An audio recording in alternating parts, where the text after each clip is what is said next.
नमस्कार दोस्तों। जी हाँ, बिल्कुल आपने सही देखा ये पर्टिकुलर हेडलाइन की चाइना बाई कर रहा है भारत का जो राइस है और कई दशकों के बाद यहां पर चाइना के द्वारा ये जो इंडियन राइस है उसको खरीदा जा रहा है। आप यहां पर देख सकते हो, China imports Indian rice for the first time in 30 years एमिड tightening supplies. तो यहां पर मैं आपको बताऊंगा कि ये पूरा मामला है क्या, कितना यहां पर चाइना बाई कर रहा है, क्यों कर रहा है, अभी तक क्यों नहीं करता था, सबसे बड़ा एक्सपोर्टर और इंपोर्टर कौन सा है, इन सब के बारे में बताऊंगा। लेकिन मैं आपको एक और चीज बता दूं कि 2017-18 में भी चाइना ने यहां पर भारत से जो राइस है वो यहां पर बाई किया था, लेकिन वो बहुत कम अमाउंट में था, इसीलिए यहां पर कहा जा रहा है कई दशकों में। ये भी मैं आपको क्लैरिफाई करूंगा, तो काफी कुछ जानने को है। चलिए आगे बढ़ते हैं। मैं हूं अंकित अग्रवाल और अपडेट के लिए आप मुझे फॉलो कर सकते हैं इंस्टाग्राम, फेसबुक और ट्विटर पर। मेरे लेक्चर की हर पीडीएफ आपको फेसबुक पर तो मिलेगी ही, प्लस साथ में आप मेरा टेलीग्राम चैनल ज्वाइन कर सकते हैं by searching Ankit Agrawal official. और अगर आप यूपीएससी की तैयारी कर रहे हैं तो आपके लिए सुनहरा मौका है। स्टडी IQ आपके लिए स्मार्ट कोर्सेज, जिसके थ्रू आप अपनी प्रिपरेशन और भी ज्यादा अच्छे तरीके से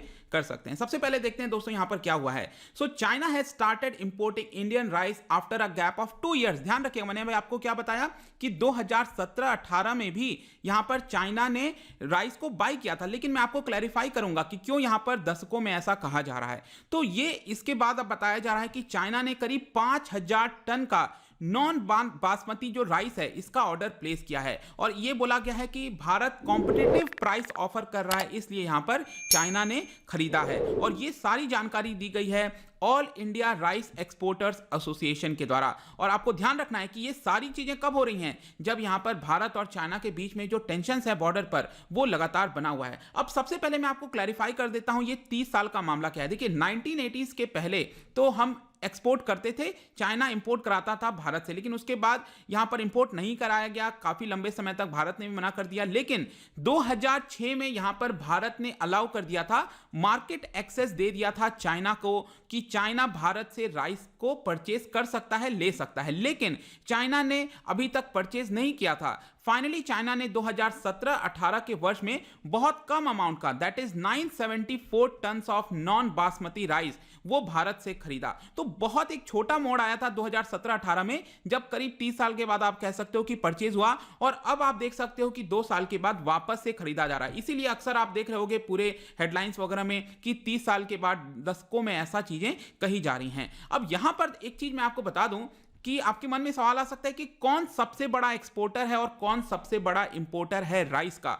तो एक्सपोर्टर के मामले में let me tell you, Bharat सबसे ज्यादा एक्सपोर्ट करता है, मतलब कि दूसरे देशों को भेजता है जो राइस है, चावल है। और जो चाइना है वो सबसे बड़ा इंपोर्टर है, मतलब कि चाइना और भी देशों से अपने देश के अंदर राइस को मंगाता है, मतलब चाइना के अंदर काफी ज्यादा मांग है। तो इसका मतलब क्या हुआ कि चाइना प्रोडक्शन नहीं करता है? बिल्कुल भी नहीं। इनफैक्ट मैं आपको बता दूं कि सबसे ज्यादा प्रोडक्शन चावल का, राइस का, वो चाइना के अंदर ही होता है। मैं आपको यहां पर दिखा देता हूं, ये आप देखिए, चाइना में ही सबसे ज्यादा प्रोडक्शन होता है। सबसे पहला नंबर चाइना है, फिर भारत है, Indonesia, Bangladesh, Vietnam, Thailand, Myanmar और 10वें नंबर पर पाकिस्तान भी है। तो आप देख सकते हो सबसे ज्यादा राइस का प्रोडक्शन आपको इसी पर्टिकुलर रीजन में ही देख रहा होगा। मतलब कि कहीं भी आप देख लो, राइस का प्रोडक्शन एक तरह से आप कह सकते हो कि ये जो पूरा रीजन है यहीं पर आपको देखने को मिलता है। तो यहां पर रीजन क्या है? देखिए चाइना के अंदर जो राइस का खपत है वो सबसे ज्यादा है। नूडल्स हो गया, कई चीजों में इसका उपयोग किया जाता है। तो यहां पर चाइना खुद का तो कंजम्पशन करता ही है और बाकी देशों से भी यहां पर मंगाता है, स्पेशली थाईलैंड हो गया, इंडोनेशिया हो गया,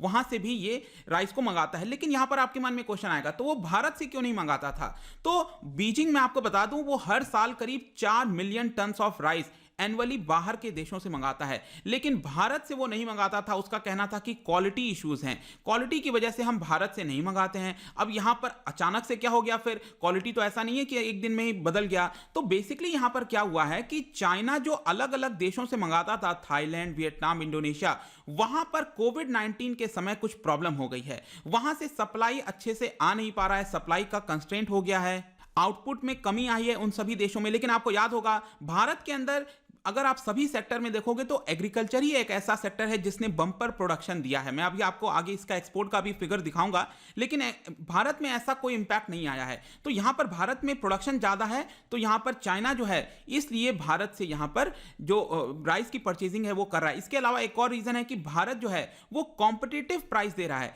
चाइना जो है ट्रेडिशनली अगर आप देखोगे तो थाईलैंड, वियतनाम, म्यांमार, पाकिस्तान, इन 4 देशों से मंगाता था राइस। ये 4 देश क्या कर रहे हैं? भारत जितना यहाँ पर प्राइस में पेमेंट कर मतलब कि राइस बेच रहा है उससे $30 पर टन ज़्यादा ये देश यहाँ पर चाइना को चार्ज कर रहे हैं। इसीलिए चाइना को कॉम्पिटिटिव प्राइस लग रहा है, सस्ता लग रहा है भारत से मंगाना, इसलिए चाइना भारत से अचानक से राइस का इंपोर्ट करना स्टार्ट कर दिया है। अब यहाँ पर मैं आपको बता दूं ओवरऑल अगर आप देखोगे तो भारत ने कितना एक्सपोर्ट किया है राइस का, तो आप देख सकते हो कि बासमती राइस की हम बात करें तो 2.8 मिलियन टन, अभी ये जो 6 महीना गया है, 6-7 महीना अप्रैल से लेकर अक्टूबर तक का महीना, इसके बीच में 2.8 million ton of basmati rice और 6.1 million ton of non basmati rice. तो आप क्लियरली देख सकते हो कि जो नॉन बासमती राइस है वो हम काफी ज्यादा एक्सपोर्ट करते हैं। 2019-20 में तो आप देखोगे तो 4 million ton, 5 million ton of non basmati rice ये आपको देखने को मिलेगा। तो क्लियरली इस बार का जो आंकड़ा है एक्सपोर्ट का वो हमारा क्रॉस होने वाला है। अगर हम चाइना की स्पेसिफिकली बात करें तो अभी तक अक्टूबर के महीने तक सिर्फ 150 टन ही यहां पर एक्सपोर्ट किया गया था, लेकिन ऑलरेडी यहां पर जो ट्रेडर्स हैं उन्होंने बताया है कि 5000 टन का नॉन बासमती राइस का ऑर्डर हमें मिल चुका है चाइना से। अब ये जो नॉन बासमती राइस है दोस्तों, इसको ब्रोकन राइस भी कहते हैं। ब्रोकन राइस क्यों कहा जाता है? बेसिकली ये छोटे होते हैं, बासमती आपने देखा होगा काफी लॉन्ग ग्रेन्स होते हैं, बेटर क्वालिटी के होते हैं, लेकिन चाइना ब्रोकन राइस इसलिए मंगाता है क्योंकि उसको नूडल्स की फैक्ट्री में चाहिए। आपको पता ही है चाइना नूडल्स, तो यहां पर चाइना जो है वो नूडल्स के लिए वाइन इंडस्ट्री में यूज किया जाता है इसका, तो इसलिए यहां पर चाइना ये नॉन बासमती राइस को मंगाता है।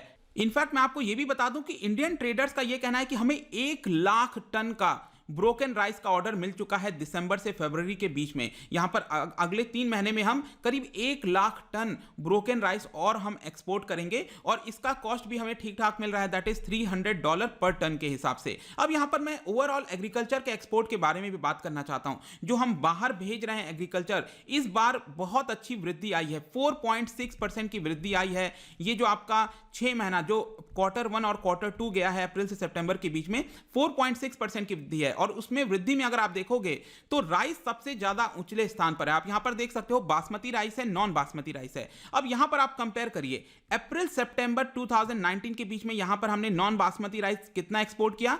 ये डॉलर के टर्म्स में है, ध्यान रखना, वैल्यू के टर्म्स में है, ठीक है, ये केजी टन के टर्म्स में नहीं है, ये कितने का हमने एक्सपोर्ट किया है उसकी बात कर रहे हैं। तो नॉन बासमती हमने पिछले साल अप्रैल से सितंबर के बीच में इतना का एक्सपोर्ट किया था, इस बार देखिए ये ऑलमोस्ट डबल हो गया है, 90% की से ज्यादा की वृद्धि आई है। तो सबसे ज्यादा आप देख सकते हो कि नॉन बासमती राइस में जो उछाल है वो आपको एक्सपोर्ट में देखने को मिलेगा। और यहां पर अगर हम बात करें कि किस देश को हम एक्सपोर्ट करते हैं, तो बासमती राइस की अगर हम बात करें तो वेस्ट एशियन कंट्रीज हो गए जैसे कि ईरान, सऊदी अरब, इराक, यूएई, कुवैत और इसके अलावा यूएस, यूके, यहां पर हम बासमती राइस को एक्सपोर्ट करते हैं। नॉन बासमती की हम बात करें तो वेस्ट अफ्रीका हो गया, ईस्ट अफ्रीका हो गया, यूएई हो गया, नेपाल हो गया, यहां पर हम नॉन बासमती राइस एक्सपोर्ट करते हैं। और यहां पर अब चाइना को भी हम एक्सपोर्ट करने लगे हैं। लेट्स सी, यहां पर ट्रेडर्स का कहना है कि अगर क्वालिटी इश्यूज नहीं आता है, क्वालिटी सब कुछ बेटर होता है, तो आगे भी यहां पर चाइना को इस तरह से अब जो राइस का एक्सपोर्ट है वो हम करने लग जाएंगे। तो इसीलिए कहा जा रहा है कि 30 साल के बाद अब वापस से हो सकता है कि जो राइस का एक्सपोर्ट है वो हम चाइना को करने लग जाएं रेगुलर बेसिस पर। जाने से पहले क्योंकि हम राइस की बात कर रहे हैं तो क्यों ना एक इंटरेस्टिंग क्वेश्चन कर लेते हैं आपके यूपीएससी के पर्सपेक्टिव से राइस के बारे में। लेट्स सी कि आप में से कितने लोगों को इसके बारे में पता है। 3 स्टेटमेंट हैं, लेट मी नो इसका आंसर क्या होगा। मैं जो इसका राइट आंसर है अपने इंस्टाग्राम पर तो डालूंगा ही, अगर आप इंस्टा पे नहीं हो कोई बात नहीं, टेलीग्राम से आप ले सकते हैं। मैं कई सारे एमसीक्यूज यहां पर डालता रहता हूं, स्टोरीज के फॉर्म में आप जाकर प्ले कर सकते हो। अगर आप मुझसे इकोनॉमी पढ़ना चाहते हैं, कोई भी कोर्स परचेज करना चाहते हैं, स्टडी IQ ऐप पर जा सकते हैं। आई होप कि ये वीडियो आपको पसंद आया होगा। मिलता हूं आपसे next time, till then thank you very much, see you soon.